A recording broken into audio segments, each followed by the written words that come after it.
अब देखिए यहाँ पे दिया, इसका एग्जाम्पल दिया आपको, यहाँ पे है वर्टिकल डिस्ट्रीब्यूशन ऑफ पावर का। यहाँ पे इंडिया है 3 tier system of government. India का गवर्नमेंट को 3 भाग में बांटा गया है। जैसे मैंने यहाँ पर लिखा हुआ है सेंट्रल गवर्नमेंट, स्टेट गवर्नमेंट और लोकल गवर्नमेंट, वैसे इंडिया के गवर्नमेंट को आपको 3 भाग में डिवाइड किया गया इसी फॉर्म में। यहाँ पे नेक्स्ट दिया है power sharing among social group. अब सोशल ग्रुप के बीच में पावर कैसे डिवाइड हुआ है और क्या ये पावर डिवाइड इंडिया में हुआ है कि नहीं हुआ है, हमको इसको भी जानना है यहाँ पे। तो मैंने यहाँ पे कुछ आपको फिगर बनाए यहाँ पे होंगे जो आपको दिख रहे होंगे यहाँ पे। जैसे आपको 2 पीपल, अगर किसी कंट्री के अंदर जितना भी पॉपुलेशन का कंपोजिशन यहाँ पे है, उस कंपोजिशन में कुछ ऐसे लोग हैं जो आते हैं मेजोरिटी में आते हैं और कुछ लोग आते हैं आपको माइनॉरिटी में आते हैं। जैसे आपने बेल्जियम वाले केस में देखा होगा, कहानी देखा होगा कि बेल्जियम में जो आपको होते हैं वैसे पीपल जो आपको डच लैंग्वेज बोलते हैं वो होते हैं आपको मेजोरिटी में होते हैं, और फ्रेंच और जर्मन होते हैं माइनॉरिटी में यहाँ पे होते हैं। वैसे ही आपने एक सीन देखा होगा श्रीलंका के अंदर, जहां पे सिन्हाला आते हैं मेजोरिटी के अंदर, और आपको जो होते हैं कौन से लोग आप बताइएगा, तमिल लोग आते हैं आपको है माइनॉरिटी के अंदर यहाँ पे। तो उस जहां पे पावर शेयर होता है ना, तो उसमें माइनॉरिटी को भी आपको कुछ पावर आपको जाता है, एक्स्ट्रा पावर जो मेजोरिटी से यहाँ पे हो, ताकि वो लोग कंट्री के अंदर एलिमिनेशन की फीलिंग उनके अंदर नहीं आए। मीनिंग क्या होता है अब देखेंगे। Power is shared among different social groups like religious and linguistic communities. अगर कंट्री के अंदर अगर अलग अलग आपको धर्म के लोग अगर रहते यहाँ पे हैं, तो उनको कुछ पावर दे दिए जाए कि वो अपने अकॉर्डिंग जो चाहे वो काम कर सकते हैं यहाँ पे हैं, उनके धर्म के अकॉर्डिंग। वो जो भी आपको अपने कम्युनिटी के लिए लॉ लेके आएंगे, वो लॉ सिर्फ उनके रिलीजियस के लिए अप्लाई रहेगा यहाँ पे, अलग आपको रिलीजियस के लिए अप्लाई नहीं रहेगा यहाँ पे। या फिर लिंग्विस्टिक का एग्जांपल हम देखे हुए हैं, इसके थ्रू आप समझ सकते हैं यहाँ पे है। जैसे आपको बेल्जियम ने क्या किया, पावर को एकोमोडेट किया, और पावर को एकोमोडेट जब किया बेल्जियम ने, तो उसमें रिजल्ट क्या आया कि जो भी आपको फ्रेंच भाषी लोग हैं, यानी जो फ्रेंच लैंग्वेज बोल रहे हैं लोग, वो अपने फ्रेंच कम्युनिटी के लिए अलग लॉ बना सकते हैं, लैंग्वेज के बिहाफ पर, कल्चर के बिहाफ पर। वैसे ही आपको डच जो लैंग्वेज लोग बोल रहे हैं, वो अपने कंट्री में आपको बेल्जियम में आपको अपने अकॉर्डिंग लॉ को फॉर्म कर सकते हैं यहाँ पे है, अपने लैंग्वेज को लेकर। यहाँ पे पर्पस क्यों लेके आया गया power sharing among social group के बीच में, क्या पर्पस है, तो to avoid conflict and ensure fairness. Conflict को क्या करना, अवॉइड करना, ताकि कंट्री के अंदर कोई टेंशन नहीं बने कि हाँ एक अगर गवर्नमेंट रहेगी, अगर आपकी ये अगर पावर शेयर अगर नहीं हुआ रहता तुमको आपको यहाँ पे, तो मैक्सिमम चांस है कि मेजोरिटी ग्रुप क्या करेगा, जिसका नंबर ज्यादा है, वो माइनॉरिटी को आपको क्या करेगा, आपको सप्रेस करने का ट्राई करेगा। इसीलिए ऐसे डिवाइड कर दिया गया है पावर यहाँ पे कि ये अपने ग्रुप के लिए ये रिस्पॉन्सिबल है और अपने ग्रुप के लिए आपको ये रिस्पॉन्सिबल है, यानी मेजोरिटी अपने के लिए और माइनॉरिटी अपने के लिए, ताकि फेयरनेस बनी रहे, सबका आपको राइट सबको इक्वल यहाँ पे रहे आपको, और सब आपको इंडिपेंडेंटली कंट्री के अंदर आपको जी सके। यहाँ पे मेथड्स कैसे किया गया है, तो नंबर 1 में देखिएगा दिया reservation in jobs and education. अब वैसे लोग सोसाइटी के अंदर जिनका डेवलपमेंट बहुत लेट से हुआ है, जैसे कि आप लोग भी जानते हैं कि इंडिया के अंदर एक कॉन्सेप्ट चलता है आपको रिजर्वेशन का, जो बहुत ही आपको कंट्रोवर्शियल मुद्दा है। कुछ लोग मानते हैं कि रिजर्वेशन अच्छा नहीं है, क्योंकि रिजर्वेशन की वजह से आपको बहुत सारे ऐसे आपको कास्ट के लोग हैं जो आपको आते हैं, आपको जनरल आपको कास्ट में आते हैं, उनको आपको राइट्स पहले नहीं मिला। आपको जो आपको जनरल के अंदर में आएंगे उनको आपको पहले के टाइम में एक्स्ट्रा राइट्स था, जबकि जो लोग आपको थे लोअर कास्ट के लोग थे, लाइक SC ST पीपल जो तुम आपको थे यहाँ पे, तो उनको आपको पहले अधिकार नहीं था कि वो अपना एजुकेशन ले सके, या फिर किसी भी आपको जो भी आपको होगा पब्लिक मीटिंग, वहां पे आपको लोग तुमको ज्वाइन कर सके। इसलिए यहाँ पे दिया गया है, आपको रिजर्वेशन को दिया गया है, ताकि आपको जो लोग आपको बैक चले गए समाज के अंदर, सोसाइटी के अंदर, जो आपको पिछड़ गए, उनको अब आपको आगे लेके आया जाए। इक्वालिटी का मतलब क्या, एक ऐसे रेस में लोग भाग रहे थे स्टार्टिंग में, जहां पे जो आपको था जनरल क्लास, वो रेस में बहुत आगे था, क्योंकि उसकी स्पीड ज्यादा थी, उसको सारे अधिकार मिले हुए थे, और जो लोअर कास्ट थे उनके अधिकार नहीं मिले हुए थे, जिससे वो बैक रह गए। तो बाद में जब हमारा इंडिया इंडिपेंडेंट हुआ तो बोला गया equality before the law, article जो 14 बोलता है, उसका मतलब क्या है कि जब तक पूरे लोग, समाज के लोग इक्वल नहीं होंगे तब तक आपको कंट्री में इक्वालिटी को स्टेब्लिश करना पॉसिबल नहीं है। तो उनको क्या किया गया, कुछ आरक्षण दिया गया ताकि उनके ग्रुप के भी लोग जो है वो आपको आगे तक पहुंच सके, जिसके बाद आपको मानेंगे कि हाँ कंट्री में आपको इक्वालिटी है। तो वही आपको दिया गया है कि यहाँ पर रिजर्वेशन दिया जाएगा जॉब में और एजुकेशन में। और सेकेंड दिया है कम्युनिटी गवर्नमेंट, जैसा गवर्नमेंट आपको फॉर्म किया गया कहां पे, बेल्जियम के अंदर कम्युनिटी गवर्नमेंट। हर कम्युनिटी को अपने अकॉर्डिंग अपने कम्युनिटी के अंदर लैंग्वेज के बेस पर आपको लॉ बनाने का अधिकार होता है, अपने कल्चर के बेस पर आपको लॉ बनाने का अधिकार यहाँ पे होता है। यहाँ पे है, देखिएगा एग्जाम्पल क्या इसका दिया हुआ यहाँ पे है, एग्जाम्पल दिया इन बेल्जियम। देखिए वही एग्जाम्पल दिया जो आप लोग चैप्टर में पहले देख चुके हैं। Special arrangement are made for different language group, यानी अलग अलग जो लैंग्वेज के ग्रुप के लोग हैं उनके लिए स्पेशल अरेंजमेंट किया गया ताकि वो लोग अपने अकॉर्डिंग अपने कंट्री के अंदर खुद का लॉ को फॉर्म कर सके। यहाँ पे नेक्स्ट दिया है power sharing among political parties. अब ये थोड़ा इंपॉर्टेंट हमारा बन जाता है क्योंकि ये हमारे इंडिया में देखने को मिलता है और 1990 के बाद यानी 1990 के बाद आपको ये थोड़ा ज्यादा इफेक्टिव हुआ इंडिया के अंदर, यहाँ पे देखने को मिला। उसके पहले इंडिया में इसकी कोई आपको जगह नहीं थी इस समय, है ना, लेकिन बाद में इसकी नीड पड़ा। आखिर में होता क्या है समझते हैं। यहाँ पे पहले दिया इसका है मीनिंग दिया हुआ है, मीनिंग में क्या दिया है, power is shared among political parties, pressure group and movement, यानी पावर को शेयर किया गया है किसके बीच में, तो पॉलिटिकल पार्टीज के बीच में, अलग अलग प्रेशर ग्रुप के बीच में।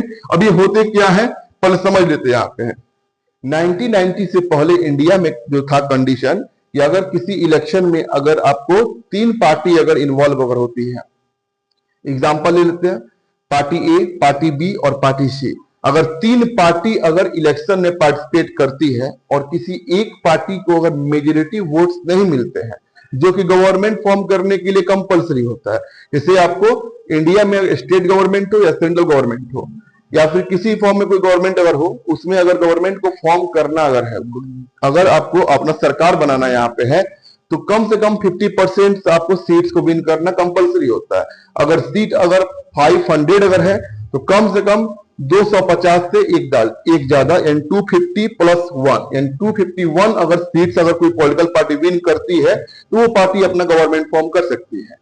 लेकिन 1990 के बाद क्या हुआ ना, कोई भी सिंगल पार्टी ने आपको मेजोरिटी गेन नहीं कर पाई, जिसके वजह से आपको ये टेंशन बनी कि अब गवर्नमेंट कैसे फॉर्म होगा। इस चीज को समझने के लिए आपको क्या किया गया, इस जो भी आपको आया उस समय आपको कंडीशन जो बना वहां पे उससे बाहर निकलने के लिए एक आइडिया लेके आया गया जिसमें मोर देन 1 पार्टी मिलकर गवर्नमेंट बनाएगी।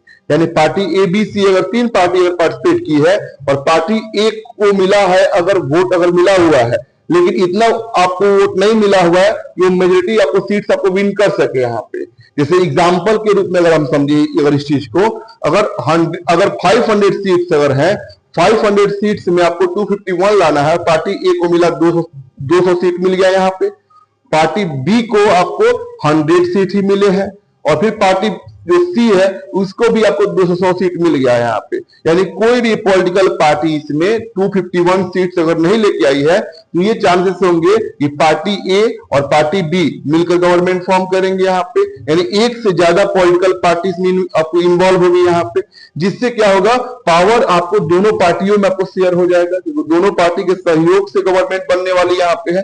वही चीज यहाँ पे दिया हुआ है पॉलिटिकल पार्टीज के बीच में और प्रेशर ग्रुप्स के बीच में जो गवर्नमेंट के ऊपर आपको दबाव डालते हैं कि आपको गवर्नमेंट ने जो वादा किया है वो वादे गवर्नमेंट ने पूरा किया कि नहीं किया। प्रेशर ग्रुप में आप एक और एग्जांपल ले सकते हैं, यहाँ पे जो पार्टी इलेक्शन आपको लूज कर गई, हार गई, वो पॉलिटिकल पार्टी जो आपको विनिंग पार्टी है ना, जो आपको विनिंग पार्टी है उसके ऊपर दबाव डाल सकती है कि आपको ने ये वादा किया और आपने इस वादे को पूरा नहीं किया। उसी को हम बोलते हैं बेसिकली प्रेशर ग्रुप बोलते हैं। देखते हैं की पॉइंट्स इसके अंदर क्या क्या आएगा, डिफरेंट पार्टीज कंपीट इन इलेक्शंस, यानी अलग अलग पार्टी इलेक्शन में कंपीट आपको इसमें आपको करती है यहाँ पे। सिर्फ एक पार्टी नहीं, एक से ज्यादा पार्टी इसमें आपको इलेक्शन में आपको कंप्लीट करने को देखने को मिलेगी। और इसका एग्जांपल आपको हमारा इंडिया यहाँ पे है। आप जिस भी स्टेट से बिलोंग करते हैं वहां पे देखिएगा कि जब भी इलेक्शन होता होगा तो एक से ज्यादा पॉलिटिकल पार्टियां उसमें आपको इन्वॉल्व होती होंगी।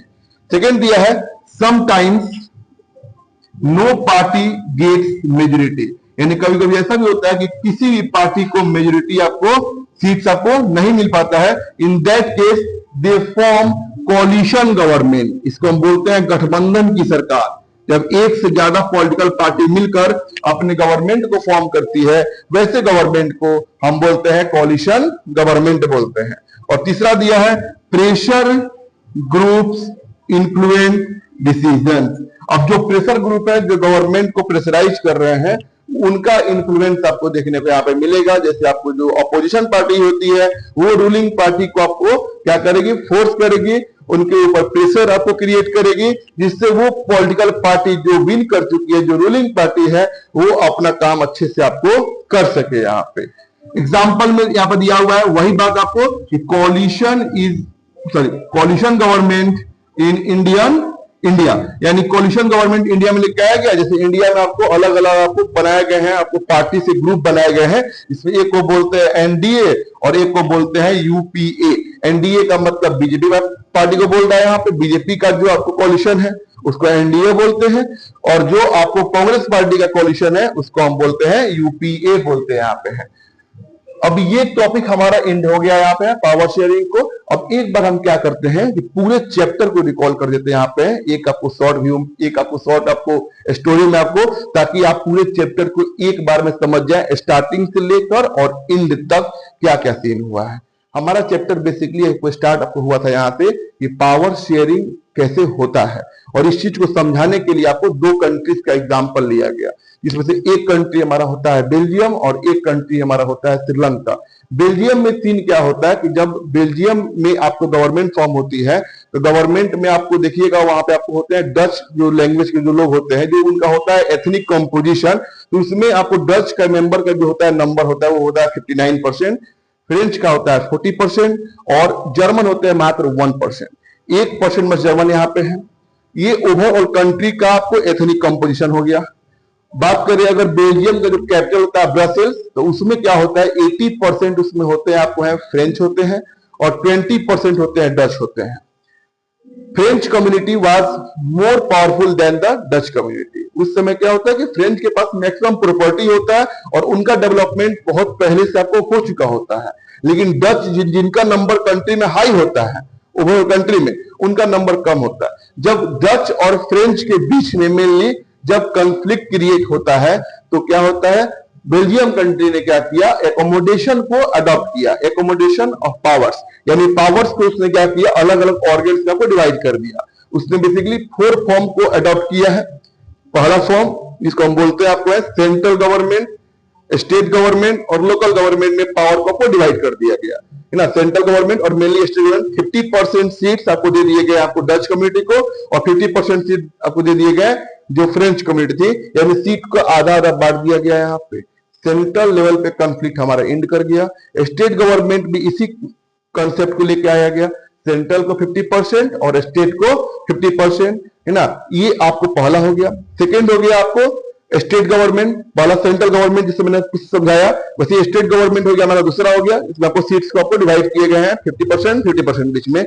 तीसरा होता है जो आपको कंट्री का होता है कैपिटल, बेसिकली होता है ब्रसेल्स होता है। तो ब्रसेल्स में क्या किया गया, एक सेपरेट गवर्नमेंट फॉर्म किया गया। उस गवर्नमेंट में आपको भी आपको 50% सीट बेल्जियम के जो लोग होते हैं, जो आपको डच होते हैं, उनको दिया गया, और उसी बेल्जियम में जो होते हैं आपको 40% जो होते हैं आपको है हमारे तुमको फ्रेंच होते हैं, उनको डिवाइड कर दिया गया। यानी उस आपको ब्रसेल्स में आपको 50% सीट डच को और 50% सीट फ्रेंच को दिया गया।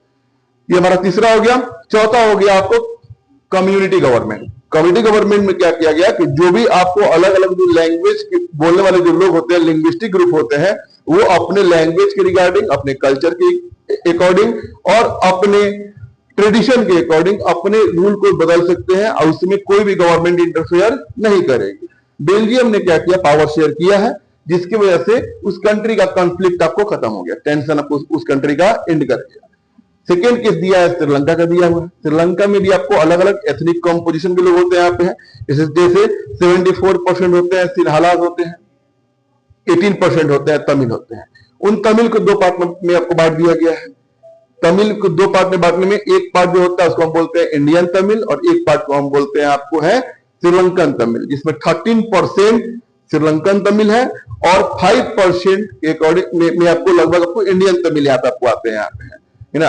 अब उसमें क्या होता है ना कि जैसे आपको श्रीलंका इंडिपेंडेंट होता है 1948 में, तो श्रीलंका के अंदर एक कंसेप्ट आता है कि जिस भी ग्रुप का नंबर हाई होगा एंड जो ग्रुप आपको होगा मेजोरिटी में होगा, बस वही ग्रुप आपको गवर्नमेंट फॉर्म कर सकता है। जिसके बाद वहां का कंडीशन आपको वर्सन होना शुरू हो गया, यानी वहां का आपको कंडीशन बिगड़ना शुरू हो गया। दोनों ग्रुप के बीच में आपको फाइट होना शुरू हो गया यहाँ पे, यानी आपको जो सिन्हाला है और जो तमिल यहाँ पे। 1956 में क्या किया श्रीलंका ने, क्या किया अपने कंट्री के अंदर आपको एक लैंग्वेज के रिगार्डिंग आपको एक लॉ बनाया, 1956 एक्ट लेके आया, जिस एक्ट के थ्रू आपको जो एक जो लैंग्वेज वहां की होती है आपको सिन्हाला लैंग्वेज, उसको बना दिया गया, आपको कंट्री का ऑफिशियल लैंग्वेज आपको फॉर्म कर दिया गया। यानी गवर्नमेंट में आपको सिन्हाला लैंग्वेज के लोग ही बस रहेंगे। यूनिवर्सिटी में आपको सिन्हाला के जो जिस बच्चों को सिन्हाला बोलने आता है वही बच्चे यूनिवर्सिटी में अपना एडमिशन ले सकते हैं, स्कूल्स में आपको, जॉब सेक्टर में, कहीं भी आपको। यानी आपको जो तमिल होते हैं उनको आपको वहां से बाहर कर दिया गया, उनके लैंग्वेज के भी आपको, है ना। जिसके बाद से आपको तमिल ने क्या किया, अपना ग्रुप फॉर्म किया और डिमांड किया कि जैसे आपको सिन्हाला को बनाया गया ऑफिशियल लैंग्वेज, वैसे आपको तमिल को भी ऑफिशियल लैंग्वेज बनाया जाए यहाँ पे। ये आपको डिमांड करता है, लेकिन सिन्हाला ग्रुप के लोग उनके डिमांड को एक्सेप्ट नहीं करते हैं, जिससे आपको दोनों आपको कम्युनिटी के बीच में आपको देखने को मिलता है आपको सिविल वार, जो 1980 में स्टार्ट हुआ और 2009 में आकर वो सिविल वार होता है, एंड यहाँ होता है। कंट्री ने पावर शेयर नहीं किया, उसका गवर्नमेंट कोलैप्स कर गया। दोनों के समझ गए हैं। इसमें जिस कंट्री ने पावर शेयर किया है उसका नाम क्या है, बेल्जियम। जिस कंट्री ने पावर शेयर नहीं किया और कंट्री में सिविल वार देखने को मिला, वो कंट्री का नाम क्या आपको है यहाँ पे, तो उस कंट्री का नाम है श्रीलंका, है ना। अब देखते हैं आपको है, इसके बाद जो आएगा आपको जो आता है टॉपिक हमारा आता है why power sharing is desirable. Power sharing क्यों जरूरी है, इसका बेसिकली दो फॉर्म दिए गए हैं, एक को बोलते हैं प्रूडेंशियल और एक को बोलते हैं मोरल। प्रूडेंशियल का मतलब क्या होता है कि अगर पावर शेयर अगर नहीं करते हैं तो कंट्री के अंदर कॉन्फ्लिक्ट देखने को मिलेगा यहाँ पे, इसीलिए कंट्री के कॉन्फ्लिक्ट को दूर करने के लिए हमको पावर शेयर करनी चाहिए यहाँ पे, उसको हम बोलते हैं प्रूडेंशियल रीजन बोलते हैं। और मोरल में क्या होता है, ये मोरल रीजन ये बोलता है power sharing is the very spirit of democracy, यानी बिना पावर शेयर के डेमोक्रेसी की कल्पना करना भी पॉसिबल नहीं यहाँ पे। पावर शेयरिंग कंपल्सरी होता है। ये दो बात आपको बोले गए हैं, एक आपको कॉन्फ्लिक्ट को दूर करता है और एक पावर शेयरिंग का डेमोक्रेसी का आपको आत्मा ही होता है, पावर शेयरिंग होता है। ये दो बात बोले गए हैं। उसके बाद से हमारा टॉपिक आता है फॉर्म्स ऑफ पावर शेयरिंग, जिसमें 4 पार्ट में आपको यहाँ पर दिखाया गया है। इसमें एक नंबर है आपको horizontal distribution of power. Government में जितने भी आपको पावर होंगे उस पावर को आपको 3 फॉर्म में डिवाइड किया गया है, लेजिस्लेटिव, एग्जीक्यूटिव और जुडिशियरी। इसमें कोई ज्यादा पावरफुल नहीं होता, सबके अपने अपने आपको एरिया होता है काम करने को लेकर यहाँ पे। सेकेंड में दिखाया गया है वर्टिकल डिस्ट्रीब्यूशन ऑफ पावर, जिसमें गवर्नमेंट को लेवल को मोर देन 1 पार्ट में आपको डिवाइड किया जाता है, जैसे आपको यहाँ पे सेंट्रल गवर्नमेंट, स्टेट गवर्नमेंट और लोकल गवर्नमेंट। बट यहाँ पे आपको सेंट्रल गवर्नमेंट ज्यादा पावरफुल होगा स्टेट गवर्नमेंट और लोकल गवर्नमेंट से, स्टेट गवर्नमेंट ज्यादा पावरफुल होगा लोकल गवर्नमेंट से और कम पावरफुल होगा सेंट्रल गवर्नमेंट से। और लोकल गवर्नमेंट इन दोनों से क्या होता है, कम पावरफुल आपको होता है यहाँ पे। तीसरा आपको दिया गया है power sharing among social groups. इसमें क्या आपको होता है कि जो भी आपको अलग लैंग्वेज के जो ग्रुप के लोग यहाँ पे होते हैं, अलग जो आपको रिलीजियस ग्रुप के लोग होते हैं, उनको दे दिया गया है पावर कि वो अपने जो रिलीजियस मैनर में अपने अकॉर्डिंग अपना लॉ बना सकते हैं, अपने लैंग्वेज को लेकर अपना वो लॉ बना सकते हैं यहाँ पे है ना। और चौथा आपको दिया हुआ है power sharing among political parties और प्रेशर ग्रुप, ठीक ना। इसमें क्या होता है कि जो भी आपका गवर्नमेंट फॉर्म होता है उसमें आपको एक से ज्यादा पॉलिटिकल पार्टियां जब आपको पार्टिसिपेट करके अपना गवर्नमेंट फॉर्म करती है, तो दोनों पॉलिटिकल पार्टी, अगर एक से ज्यादा पॉलिटिकल पार्टी है, अगर 2 पार्टी मिलकर अगर गवर्नमेंट फॉर्म करती है, तो वैसे गवर्नमेंट को हम बोलते हैं कोalition गवर्नमेंट बोलते हैं यहाँ पे है, जिसमें आपको दोनों के बीच में आपको दोनों पार्टी के बीच में आपको पावर को डिवाइड किया जाएगा। और इसमें आते हैं आपको प्रेशर ग्रुप, जिस पार्टी ने इलेक्शन को आपको लूज कर दिया, हार गई, उसको हम बोलते हैं ऑपोजिशन पार्टी बोलते हैं। और वो ऑपोजिशन पार्टी रूलिंग पार्टी के ऊपर, जो पार्टी आपकी इलेक्शन जीत गई है उसके ऊपर प्रेशर क्रिएट करेगी ताकि वो अपने काम को अच्छे ढंग से कर सके। बेसिकली हमारा चैप्टर यही था, एक बहुत ही आपको छोटा चैप्टर था और काफी कॉन्सेप्चुअल चैप्टर यहाँ पे है। चीजों को समझने के लिए हमको हर एक पॉइंट को समझना होगा, है ना। आपको ऐसे स्टडी करना है ताकि आपको लंबे टाइम तक याद रहे, इसीलिए कहानी के रूप में, स्टोरी के रूप में इसको याद रखिएगा आपको, ताकि आपको एग्जाम में भी लिखने में आसानी हो। अगर रटिएगा अगर, तब आपके लिए क्या होगा, एग्जाम में जाकर भूल जाइएगा। इसीलिए आप ज्यादा फोकस कीजिए चीजों को समझने को लेकर, अलग अलग एग्जाम्पल्स को लेकर अपने माइंड को उस लेवल तक लेके जाइए ताकि आप हर एक कंसेप्ट को समझ सके, हर चीज में आपको डिफरेंशिएट कर सके, ताकि आपके लिए टॉपिक आसान हो जाए। और एग्जाम में आप लोग चाहे तो ऐसे ही लिख सकते हैं, आप है अलग अलग पॉइंट बना के। अगर एक क्वेश्चन अगर आता है फॉर्म्स ऑफ पावर शेयरिंग को लेकर, तो आप इन सभी पॉइंट्स को उसमें लिख सकते हैं। जरूरी नहीं कि पूरा लिखेंगे, लेकिन जितना लॉन्ग का डिमांड होता है, जितना सीबीएसई बोर्ड आपको डिमांड करता है एटलीस्ट 120 वर्ड्स में, 120 शब्दों में, है ना, उतना में ये इतना काफी रहने वाला है। यहाँ पे बस पॉइंट में लिखिएगा, कंटिन्यूअसली आपको नहीं लिखना है। एग्जाम्पल देना है यहाँ पे, हर का पार्ट लिखना है। जैसे इसमें मैंने लिख दिया मीनिंग, ऑर्गन्स, की पॉइंट, एग्जाम्पल, वैसे इसमें लिख दिया मीनिंग, लेवल, की पॉइंट, एग्जाम्पल। इसमें भी वैसे ही मीनिंग लिख दिया, पर्पस लिख दिया, मेथड लिख दिया, आपको एग्जाम्पल लिख दिया। और इसमें भी इसे मैंने 4-4 पार्ट में इसको डिवाइड किया है ताकि आपको एग्जाम में, आपको लिखने में आपको इश्यू नहीं यहाँ पे हो। आप इस बेस पर अपना नोट्स भी फॉर्म कर सकते हैं यहाँ पे है, और चीजों को समझ सकते हैं। अगर फिर भी आपको कोई अगर डाउट अगर रह गई इस चैप्टर में, तो नीचे कमेंट बॉक्स में आप चाहें तो मुझे मैसेज कीजिए यहाँ पे, उसका मैं आपको आंसर दूंगा यहाँ पे।